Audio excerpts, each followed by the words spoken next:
Lindsey Graham, United States Senator from South Carolina, member of the Senate Committee on Armed Services and others. Good morning, Senator. Hey, Bill. Good morning. Thanks very much for joining us. My pleasure. I'll be brief and then just let you go. We talked to Bing West this morning. Mm-hmm. He said we got the Iranians up front in Iraq and we're in the rear. Doesn't seem to make a lot of sense. We got large swaths of Syria and Iraq under the control of ISIS. We got Boko Haram rampaging. We got Russia pushing Ukraine around. On and on it goes. I just noted a couple of hearings yesterday. Were you in on those with some of the generals? More and more restiveness among the generals. Two questions.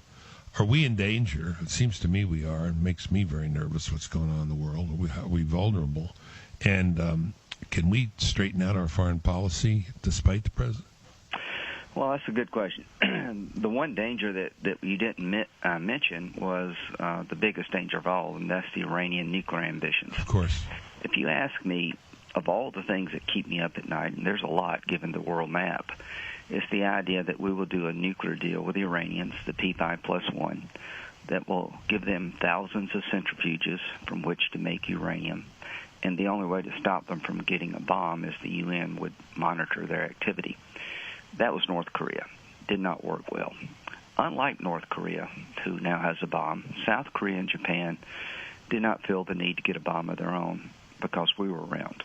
The Sunni Arabs, Saudi Arabia in particular, had told us to our face that if you give a nuclear capability to the Shia Persian Iranians, they will go down the nuclear road. So I fear that we're about to do a deal with the Iranians, that the administration wants a deal way too badly, that will create a program that one day will lead to a nuclear weapon, and then the Arabs will get a nuke of their own, and the Mideast becomes a nuclear arms race. That is bad for Israel. That is bad for us. So my solution to that problem is to make sure that any deal negotiated between the P5+1 comes to the United States Congress for approval, an up or down vote. Right, but this, you're quite right. I didn't mention it explicitly, but this is one of the reasons, I suppose, that we're being so timorous in Iraq, is we don't want to displease the Iranians. Why you're so smart and you have your own TV show, radio show. You should have a TV show. Yes, the two are connected. The reason I mentioned the nuclear negotiations, I think, is driving the thinking of the president. He wrote a letter to the Ayatollah in Iran, Khamenei, basically saying, I'm going to attack ISIL in Syria, but I'm not going after Assad. He made it abundantly clear to the Iranians that he was not going to take on their puppet Assad. I think our leading from behind has caught up with us, but you see the Iranians taking advantage of us focusing on the negotiations. The Houthis in Yemen are Shia backed by Iran, who have toppled the government in Yemen.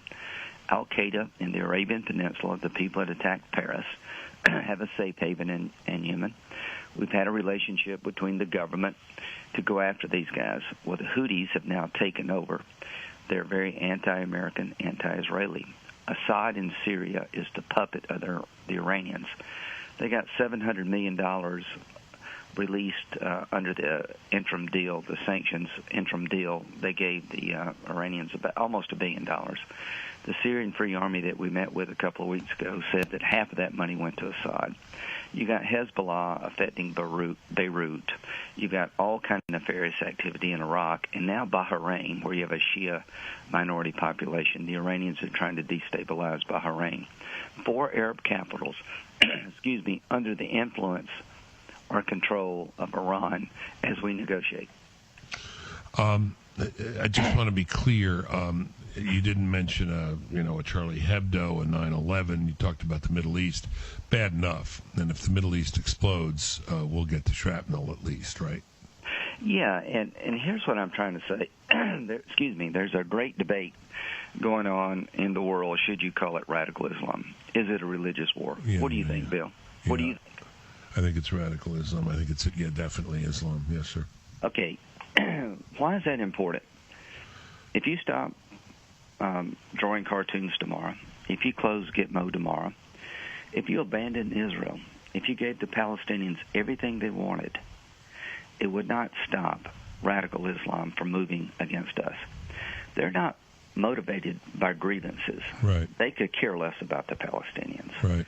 Their goal is to wipe Israel off the map, not a two-state solution. They're not offended by Gitmo. That doesn't drive their behavior.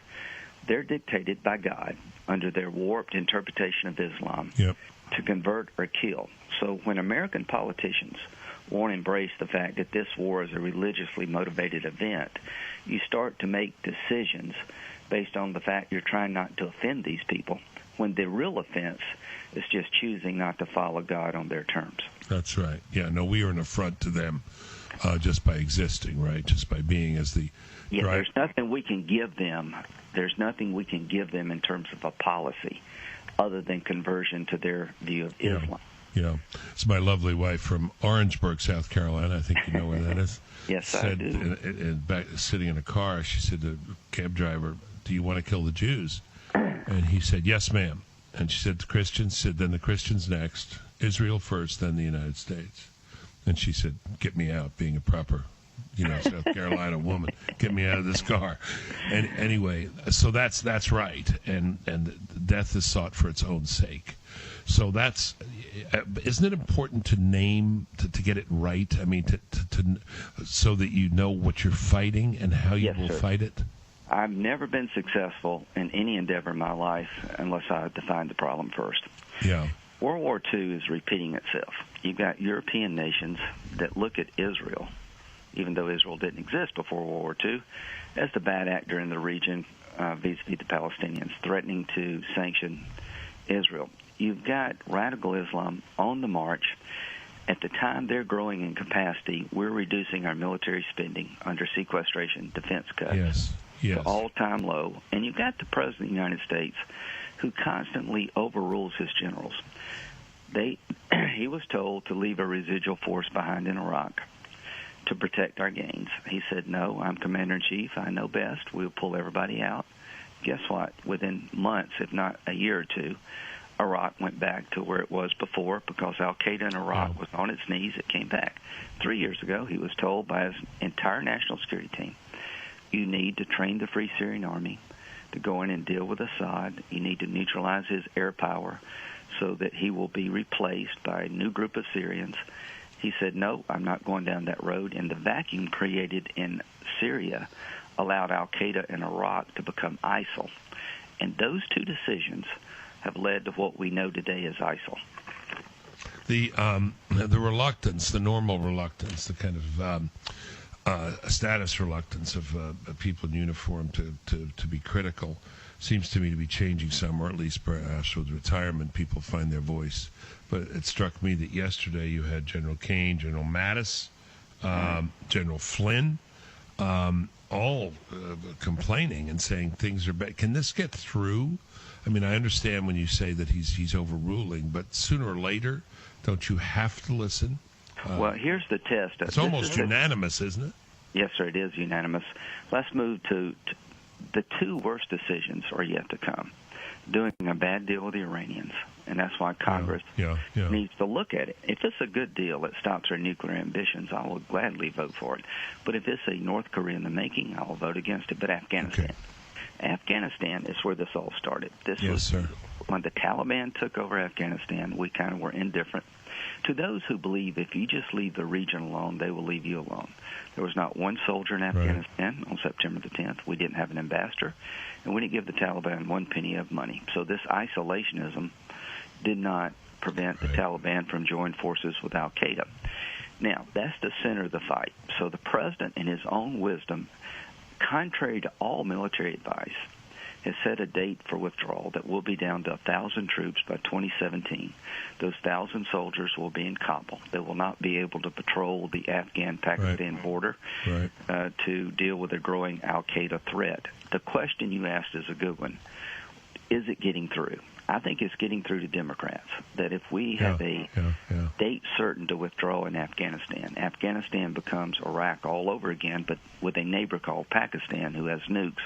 I'm beginning to believe that there will be bipartisan pushback to anything other than a conditions-based withdrawal in Afghanistan. Okay. You mentioned World War II, earlier era.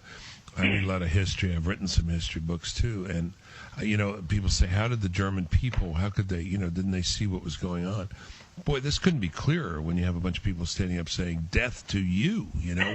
What's the problem parsing this here? What's the communication issue? Let's just take a smaller piece of it, but a horrible piece. Boko Haram, right? Right. There they are. I mean, what is it we need to see to convince ourselves that this is something? Let me tell you my problem here, because we only have 2 minutes left. I don't want to get into partisan politics. President Obama just got back up to 50%. I am worried that the American people do not understand this is what a president is for, not to fix every leaky faucet of your life, but to protect the United States and its allies. Well said. The threat we face today is greater than before 9/11. There are more terrorist organizations with more safe havens, with more capabilities, more weapons, and more people to strike the homeland than before 9/11. Syria and Iraq are recruiting stations for radical jihadists throughout Western Europe and the United States. They will flow back our way. So the longer ISIL is in place, the stronger they get, the more endangered we are. Boko Haram is in the same league as ISIL. They're beginning to spread this evil throughout Africa at a time we're withdrawing. Remember this, Neville Chamberlain said right before World War II, "I will never send my young men to go to fight for people who don't speak our language." That was extremely popular. Then Churchill comes along and says, "Wake up. Hitler is on the march. We can accommodate what he wants. He wants more than we can give him, and we have to stand up and fight back." We're in a phase now where America is perceived to be weak. People in the region told us that it's better to be America's enemy than her friend because you respect your enemy. This president doesn't have a strategy. We're not winning in Syria. ISIL is getting stronger. It's just a matter of time before they come here again. Thank you, Senator Graham. We cheer you on every time you're talking about these issues, and appreciate you very much. And thank you, sir. As Hank Williams Jr. said, let's take a break sometime and raise hell in Spartanburg. You got it. And we'll be talking about this over the coming weeks. Great. Come back anytime you want to get a message out early in the morning. We're here. Okay. Thank you, pal. Thank you, sir.